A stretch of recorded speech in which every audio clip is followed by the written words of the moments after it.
Sir আপনি এই বাংলা হোটেলে ভাত খাবেন? হ্যাঁ এখানে খাবো, কেন কোনো সমস্যা? না স্যার। ঠিক আছে।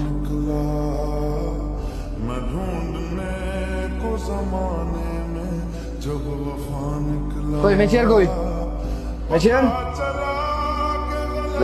স্যার স্যার বলেন কি খাবেন? আপনি এক কাজ করুন, গরুর মাংস, মুরগির মাংস, ডাল, ভাত নিয়ে আসুন যান।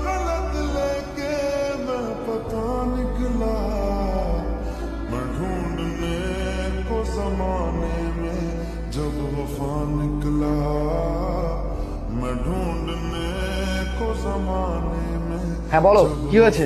শোনো, আজকে অফিস থেকে আসার সময় আমার জন্য একটা সোনার হার নিয়ে আসবা। আমার এটা পছন্দ হয়েছে, আমি তোমাকে ছবি পাঠিয়ে দিচ্ছি। হোয়াট? আবারও সোনার হার? মানে কি, সমস্যা কি তোমার? আগেরটা কি পুরনো হয়ে গেছে নাকি? সব সময় তোমার এই ধরনের আবদার? আরে